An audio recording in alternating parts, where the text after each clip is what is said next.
You. Good morning, everyone. This is Councilmember Wesley Hudson, Chair of Prosperity and Livability Committee. I'd like to call our meeting to order this morning. In chambers, we have Councilmember Holmes and Councilmember Peters. Councilmember Jefferson will not be with us this morning.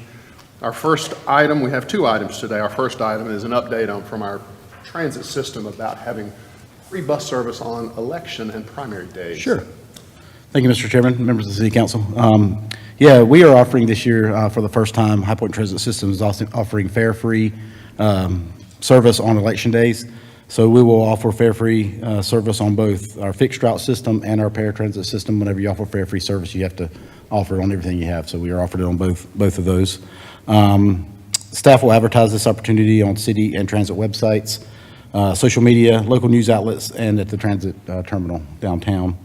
Budget impact, so on an average day, our revenue, our fare box is bringing about $700 on our fixed route system per day, and then about $131 paratransit. So, and so this is an information item only. We have a map there that you can take a look at, where we've overlaid our transit routes on our with our polling locations, and you can see most of those line up pretty well. Kind of starting in the north here, we have Main Street there, and the stars represent our polling locations. As I mentioned, we have fairly good coverage to get folks to our polling locations, so it works out pretty well. And I'll be glad to answer any questions. Any questions from the? Yeah, I just kind of looking at the map. And Let me know if you want me to. It's kind of hard to read, so. No, just kind of looking at the map and see how far it extends up north. Yeah, unfortunately, as you're aware, our transit system currently does not go out Ski Club and up to the north that way. So that is one of the issues, one of the hindrances, I guess, with that. Yeah. Well, I mean, that's something we can fix. But, but as of right now, I think anything that we can do to get more people to the polls, if there are things that are impacting folks from getting to the polls, one thing that shouldn't be is transportation. Correct. So I think this is a fantastic way for us to show our city that their voice matters and that we can get them to the polls. So wholeheartedly support. Great.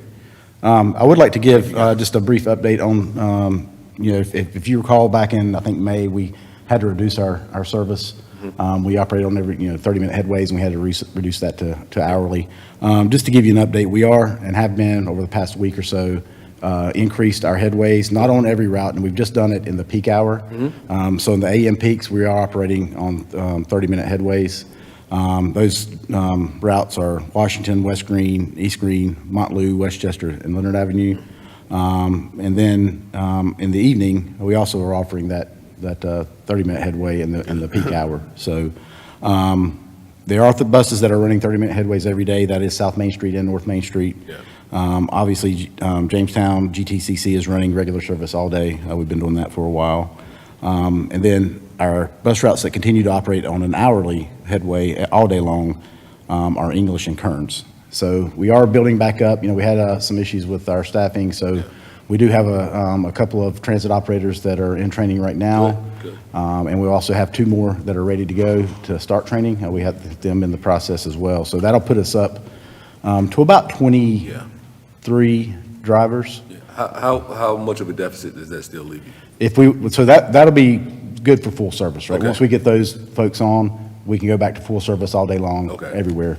To do that expanded service, we need to get to about 27. So we're still pushing to hire those. We'll probably need about an additional 4 drivers to get to that full service. And we anticipate that we can get to that point. We still anticipate by the end of the year, try to get to that expanded service. Good, good.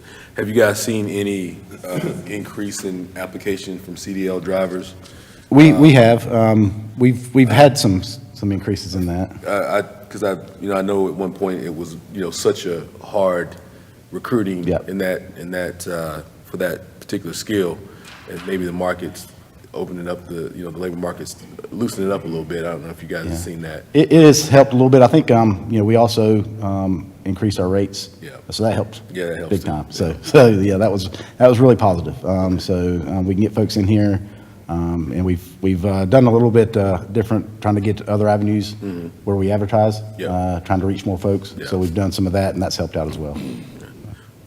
When will you guys go up with the communication about this? So I'll talk to Ryan, and we'll get that out. We'll put it on the website, probably get it out as soon as we can. Okay. And then we'll, like I said, we'll advertise it, Yeah. post it at the terminal, and on our websites. And I'm not sure if we'll do a press release for that or not. Probably, Yeah, I think that'd be great. Whatever media channels we can get this on and like and share and network. I think this is a really positive thing that we're doing. So Great. I think as much coverage across the city we can. Sounds good. Thank you. Any questions? Peters, anything further? Thank you. Excellent. Thank you. Thanks, guys. Our next item is an update on our 2045 comprehensive plan. And I think this is probably Ms. Galante.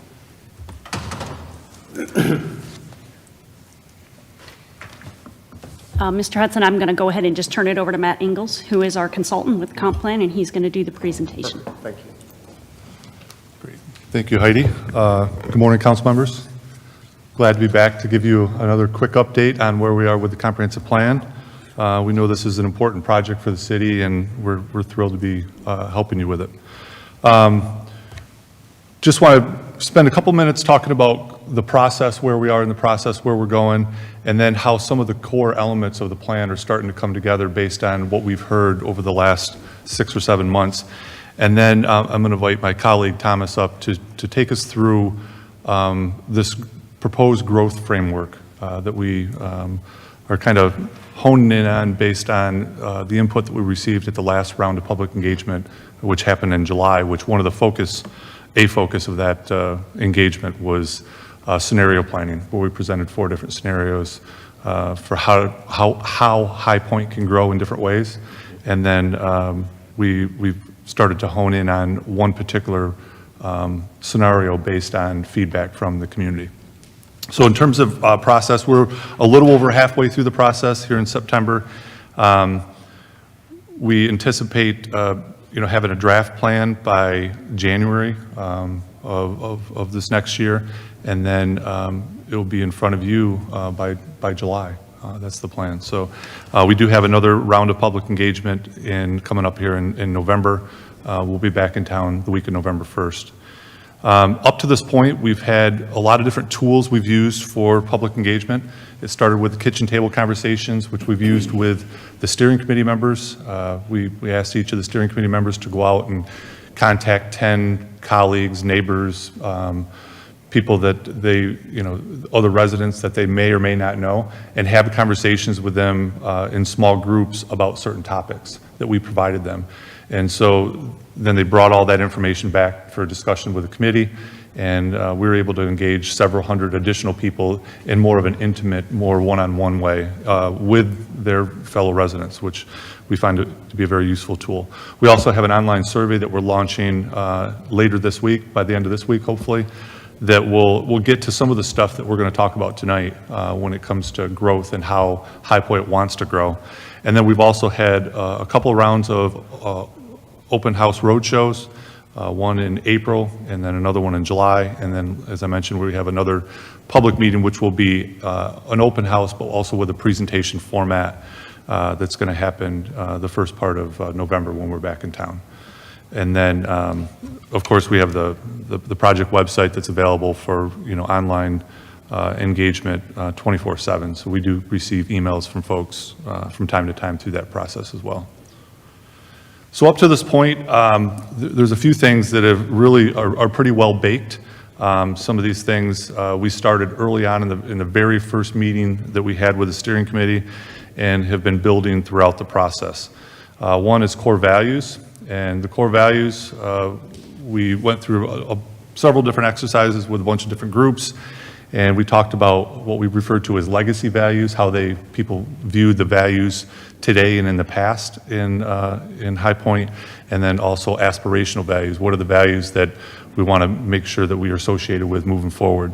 And these are the top 3 that came out of that process. So being an inclusive community, making sure that we hear and consider all voices and perspectives, being an entrepreneurial community, becoming resilient and future-driven city, and with an enterprising spirit, and then also a creative community. We're viewing things from a new perspective and being innovative in its own right and exploring new things and new ways of doing things and not just getting caught up into this is the way we've always done it. So we'll just continue to do it this way. So what we'll do is we keep evaluating what we do in each part of the process from here on out back against these core values and making sure that are we consistent? Are we living by these core values? And we look at these along with the planning principles as what we refer to as a decision-making framework or the vision for the city. So in a year from now, when the comprehensive plan is done, or 5 years from now, there's something that comes up that maybe no one anticipated and just is not addressed in the plan. Hopefully these values and principles, you can go back to those and help guide decisions on critical things. There's also, we started right from the very beginning, a conversation about what big things need to be addressed in the comprehensive plan, and these are kind of coming into focus now. And they really are becoming kind of the priority areas for the plan. And you'll see that they're fairly general, but they're focused enough where you can begin to craft policy and actions to try to move those things forward. One is to cultivate a sense of community and unity. It's one thing we heard from the very, very beginning was that there's a bit of a divide in the city, that there's a feeling of like a north and a south, and some even say that there's even more than a north and a south. There's an east and a west and a north and a south. So how do we begin to bring that unity back to the community and develop that sense of community? The second one is strengthen the sense of place and economic vitality of downtown, and I know there's been a lot of discussion around downtown the last few years, and how can we do it in a way that coexist with the market, and there's been a lot of momentum downtown, and we think there's certainly a way to do it. So that's certainly something that we can bring back from a big thing standpoint and develop strategies and actions and try to move that forward. And then the last one is diversity of transportation modes and land uses. We heard from people that they want diversity of housing choices, mixed-use compact centers, walkable streets, bikeable streets, all of those things. So you can begin to see that although these are fairly broad, there's a lot we can do to move the needle on some of these things. At the last part of the last community engagement process, we had the big things, but what we started doing is asking folks what kind of things would need to happen to know that we're moving the needle on these big things. And we refer to these as desired outcomes. And once we have the desired outcomes, then we can start to have actions and policies that fall within these. So you can see here, these are the highest rated desired outcomes under cultivate a sense of community and unity. Probably no big surprises there. And then under strengthen the sense of place and economic vitality, certainly the walkable downtown streets and the vitality of downtown, storefronts outside of the market district that feel alive and a mix of retail and commercial uses, those types of things. And then under diversity of transportation modes and land uses, as I mentioned, variety of housing options, the connectivity with parks and trails and multimodal streets. And then also this idea of outside of downtown where, these compact walkable areas that people can live, work, and shop and things like that. Okay, so this is really, most of that stuff you've kind of heard before, and they've, like I said, it's really beginning to solidify. The last round of public engagement, we went through 4 scenarios that we talked about, and it's really centered around the fact that High Points will likely continue to grow. There's projections that, between 2024 and 2045, that it's likely that you could add additional 26,000 people, which equates to about 10,000 additional households. So where do those folks go, and then how does that shape the city over the next 20 years? Oops, sorry. So this growth framework, there's some assumptions that are kind of integral to developing this future of the city. One thing I did skip is the preferred scenario. Sorry, the last round of public meetings, we went through 4 different scenarios. The first scenario was really stay the course, continue to do what you've been doing. The second scenario was to stay the course, but begin to start developing some compact walkable areas on the edges. And then 3 and 4, which you can see that 80% of the folks supported the combination of these, with 59 support in number 4. And really what this is taking the growth and focusing it and directing it more towards these walkable activity centers that are scattered throughout the city. And the only difference between number 3 and number 4 is that number 4 takes it a step further and says we want to acquire open space and green space, especially on the edges. Have you heard anyone talking about urban green spaces inside of, in the design of downtown and inside the city, maybe urbanized green spaces? Yeah, people have talked about wanting and having the desire to be able to walk to neighborhood parks and things like that. We know some folks talked about, geez, I would really love to not have to put the stroller and the kids in the car to be able to get to a community park. Yeah, we had a chance, Monica was there at the New Urbanism Conference where they talked about the design and how that's coming up and how folks are really looking at the design of cities and wanting to incorporate green space inside of urban areas. And that's really, that's really pushing towards how cities are designed now. Yeah, for sure. And that's one of the things we're going to show you here is this idea, this framework for developing these activity nodes, and open space and green space would be part of those as well. I think it's also important with those green spaces to keep in mind that we have a lot of residential neighborhoods around the core. So if you put a bunch of parks in the center of the city, you're not really serving the residences outside. So if you can do a perimeter, scatter them around, you serve those areas in greatest need. That's right. Yep. Yeah, and one of the things is people selected number 4 overwhelmingly and really want to move towards these mixed-use activity centers. One of the key components of being able to do that is certainly mixed use that people talked about, and the other one is having walkable, bikeable, multimodal streets. So how we design our streets, how they look and feel, making sure that they're not just have a sidewalk, but they actually feel walkable, they're inviting. And then taking that a step further, that interface between the public and the private realm. So that also impacts walkability and bikeability and the feel along the street, is how those buildings relate to the street, the land uses along those streets, that you have things to walk to, all of those things working together. So on the private side, those are the private realm components that have to work alongside the public realm components to really create quality urban design along the streets. And one thing I always mention is that if you add up all the acreage of the streets in the city, they far outweigh any other public space. So how we design them and how, making sure that we design them for all people is really, really important. People also talked about, and especially in number 4, to making sure that we begin to preserve green space. And there's a lot of tools to be able to do that, and those are the things that we're going to want to talk a little bit about today, but also over the next few months, are what tools are available and what tools are right for High Point. Certainly one of them is cluster subdivision design. You can see from this slide that the one on the left is a traditional subdivision, getting the same number of units, but there are ways to protect and get green space and protect key corridors and things like that. But there are a lot of other tools, everything from conservation easements to transfer and purchase of development rights, to actually just outright buying green space and making sure it's preserved in the public sector. So those are some of the tools that we're going to be talking about here over the next few months.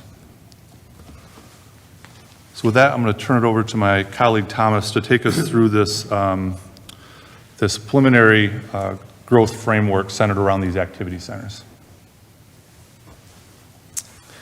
All right. Thanks. Good to see you guys again.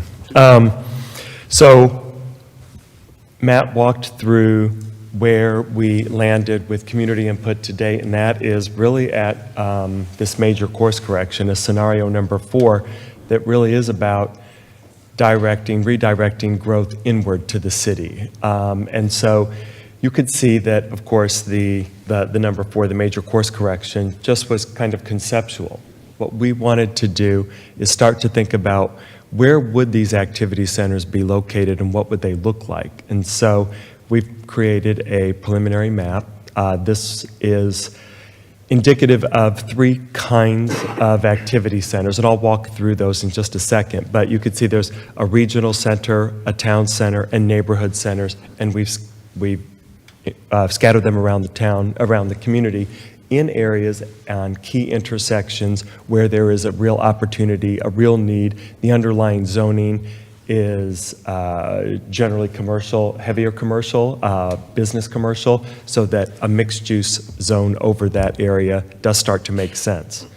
So we'll come back to this map in just a second, but we'll walk through kind of the three different activity centers so that you can understand what they are. So the regional activity center would be a major commercial center. This would be a center that could have horizontal and vertical mixed use. So horizontal mixed use could be commercial next to an apartment building, for example. It could also be stacked vertical, so retail commercial on the first floor, residential above.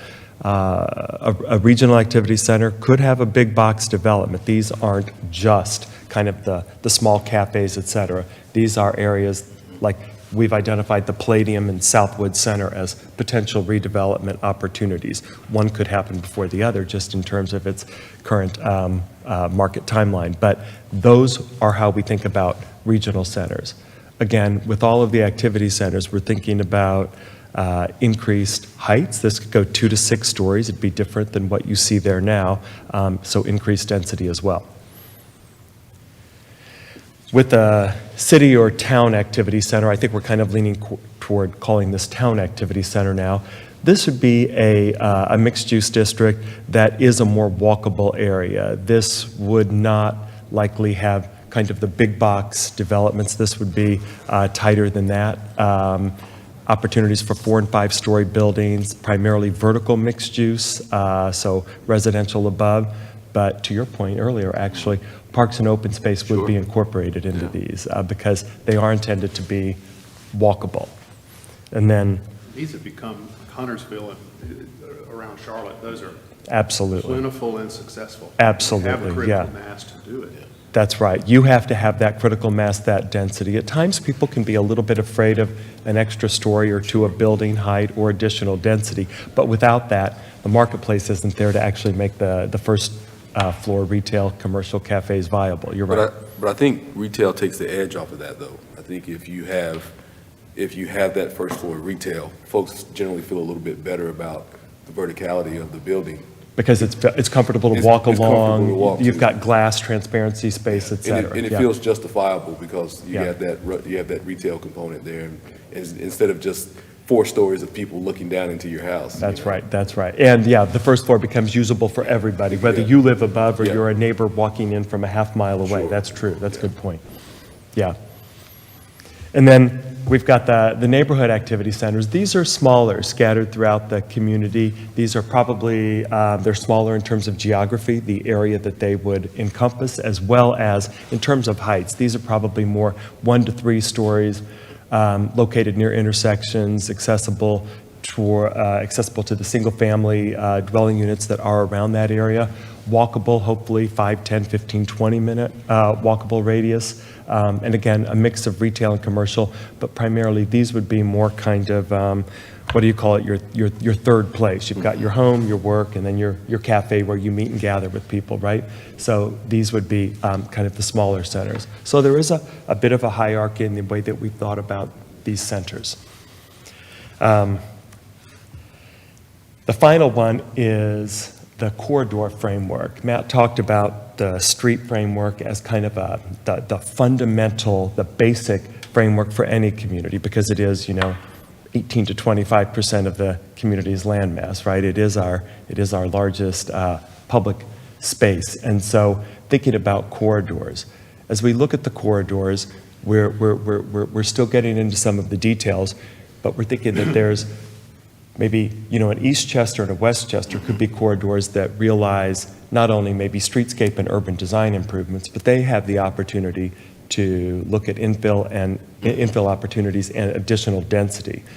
Other corridors, when you think about University or you think about Lexington could probably get some additional density, but maybe like University and others are probably really more about streetscape amenities, kind of urban design. They may not be as infill, they may just be protecting and enhancing some of the urban design. So we'll start to look at the corridors really from those two components. And with your help, you'll help us understand which ones need attention and what that attention is. We're also reaching out to the community. There is a survey, a community survey that is going live on Friday.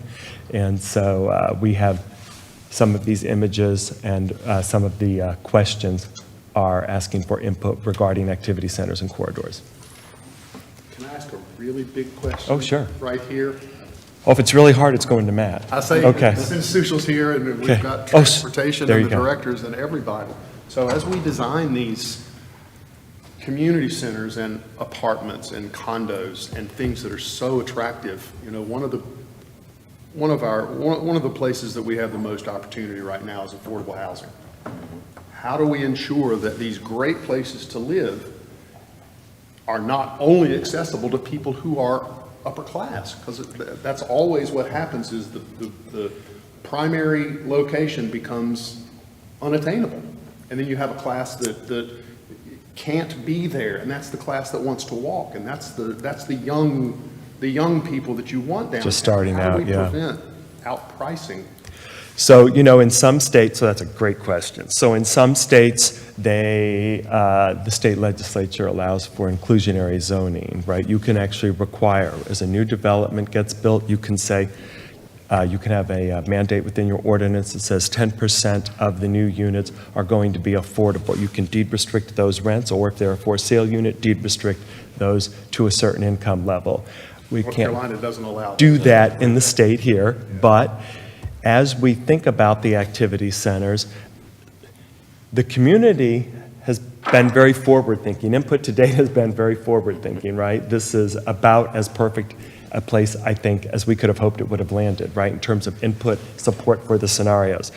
As the community support for additional density in the activity centers has been realized, I think that you could look at density bonuses and incentives. So if you are comfortable with 3 stories in a, let's say, a neighborhood center, would you be comfortable with 4 stories if it incentivized the affordable housing? For example, a developer gets an additional story subject to the provision of incentivized workforce housing. You can incentivize with density bonuses and things like that. You can't mandate.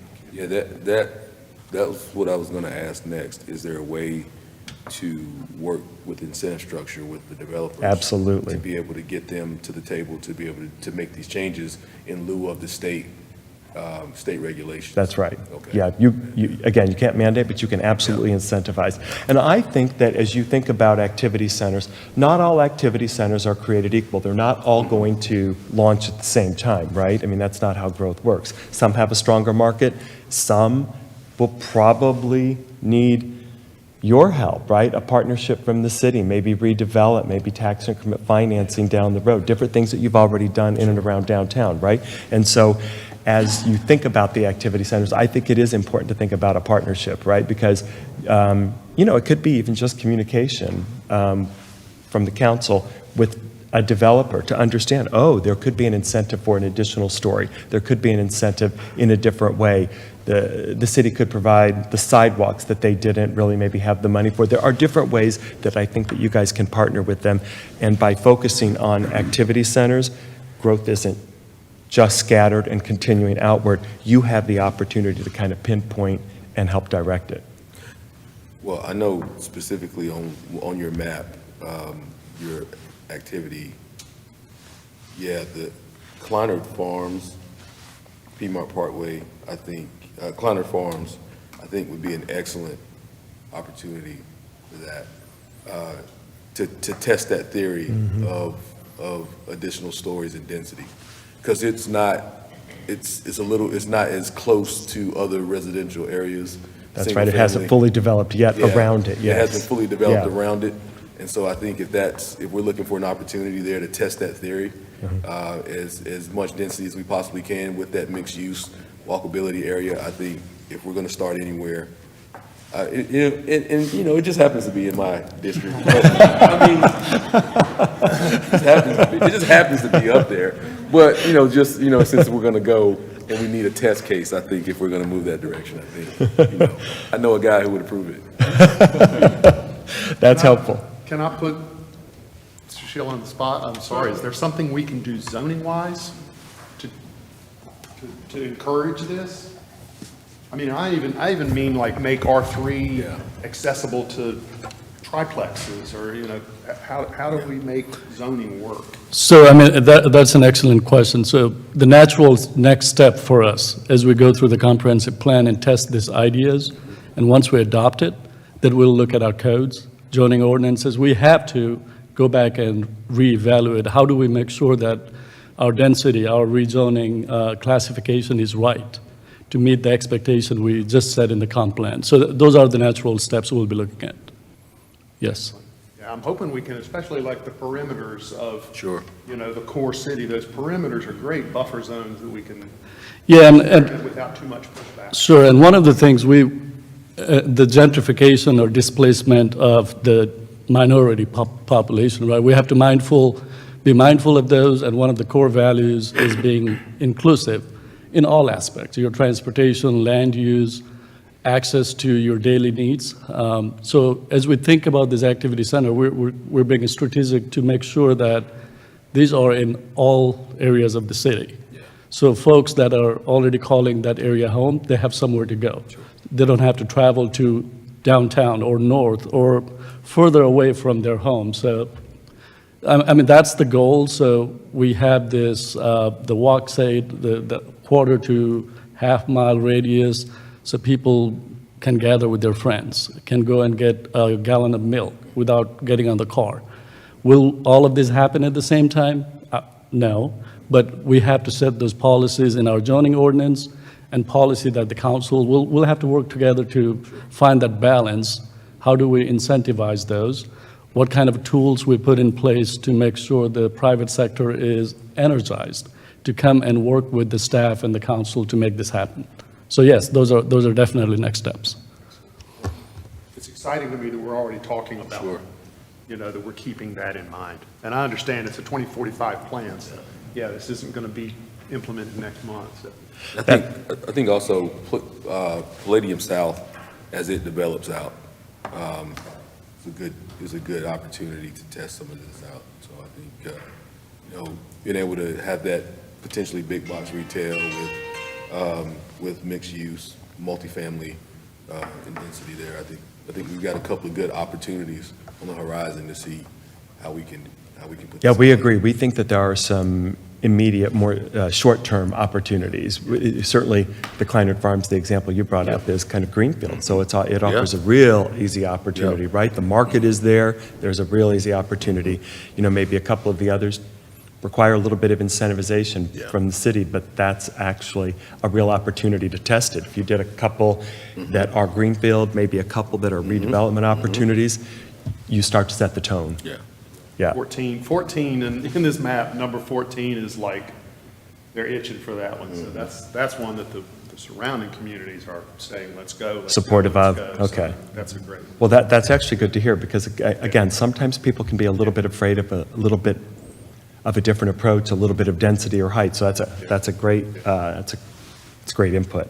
It is interesting. I think that let me just back up real quickly, because the community early on said, what we want to be is inclusive, creative, entrepreneurial, resourceful, and bold. Those were the top 5, right? The top 3 are the top 3. Those are in order, actually. That's pretty impressive, because where they landed with this scenario, it is a pretty bold, forward-thinking scenario. It is a real opportunity to really make place throughout your community, right? Because it's not just about downtown. Certainly downtown is important. The core is very important, right? But it's kind of almost replicating some of the success you've had around Truist Field, et cetera, in other places. So it's a bit demonstrative as well. This is probably a little hard to see, and I won't spend a whole lot of time here, but as Matt noted, if the anticipated growth is about 26,000 individuals over the course of the next, 20 years plus, give or take, 2045, we said, right? We wanted to run some analysis. If we just used those activity centers that we showed you on this map, if we ran the numbers for mixed-use development in those areas, identified a rough geography, and ran the numbers for low-intensity mixed-use development, moderate-intensity mixed-use development, and we did do the area around Truist Field and ran that one as city mixed-use. Started to look at what could the numbers be, what could be accommodated in just these small activity centers in the downtown. Actually, we can accommodate the 150,000 people in just these areas alone, right? And so that's not assuming any additional greenfield development, which we know will take place. It's not assuming any additional infill development in communities where there may be vacant lots or vacant space for housing. Just in these spaces, you can accommodate it. So it really goes to show you that the right zoning, the right focus, you can actually accommodate your growth without having to spend tons of transit dollars for new roads, additional infrastructure, et cetera. So it is something that can be done. We'll continue to hone these metrics and these numbers as we do look at the activity centers, but we did want to make sure that you understood it's not just a kind of a qualitative approach. Oh, this really looks great in an image or on a map. You can actually do it numerically. You can actually make this work. And again, we ran these numbers relatively light in terms of density. We didn't go crazy. We ran relatively light, so it is doable. I think, is this the last slide? Yeah. Okay, I think that, we just wanted to say it's been impressive working with you all in the community because, early on, our first public open house, we really started with these values, which we think are really important, right? That is, the foundation. And then we got to the planning principles as we moved through the public input process. Working together to include all voices, critical thinking, strategic risk-taking, right? Build and celebrate our own identity. I mean, this moved along well. And then it got to the scenario. And, at times you can have a concern that there could be a bit of cognitive dissonance. They might turn around and go the other way, right? But the community, everybody supported a major course correction. So it's been a very entrepreneurial and bold input to date from the community. So we've been excited by that. It lays the framework for something quite progressive and forward-thinking for the community. So any thoughts, input, any questions you have? I know you've participated thus far, but it's been exciting to be a part of this. I think the work, we have a RAISE grant that's coming in to do a complete street, and I think the community seeing that work is going to energize that reality that this is the future. This is what we can do. Right. That's right. It's not intimidating. It's pretty exciting. That's right. Yeah. Yeah, I do think there are some opportunities in some of our divested areas to look at, to be able to shift that focus there, to get more resources in. And I think that as we look at that development, as we look at bringing up the areas of our economy in our city that lag, that has to be part of the plan. Yeah, and I think, that we can work with you all to help identify areas that may need a redevelopment nudge, a little bit of help from the city. We agree. Yeah, Washington Street is poised to do that. They're ready to do it. The city's ready to do it. I mean, I think Absolutely. That's the fire. That's the fire that we need to light early on, if not first. Yeah, that's low-hanging fruit as a neighborhood commercial ready. redevelopment opportunity to revitalize that area, help them out, yeah. They're all in. We're all in. So. We're actually doing a tour in that area tomorrow morning. Yeah. Good. Yeah. Any other questions, thoughts, input? Otherwise, feel free to reach out certainly to the planning team and or us as you guys continue to check out the webpage, please, 2045, obviously. And if there are specifics, don't hesitate to reach out to us and provide input. It's helpful to us. Yeah. And convey, Heidi says I should tell everybody to convey that the survey goes live. Please tell everybody to take it on Friday. It's live for about 2 weeks, I think, right? Yeah, okay. There'll be a link to share to everyone, across social media, be a link to share, okay? Okay, good. Okay, sounds good. And I'd like to personally shout out to Heidi Galante and Andy Piper, who have done a great job on this and continue to. I've heard nothing but positive comments from people who have worked with them, so thank you all. Agreed. Great, guys. Yeah, thank you all. If there's nothing further, nope, we are adjourned. Thank you.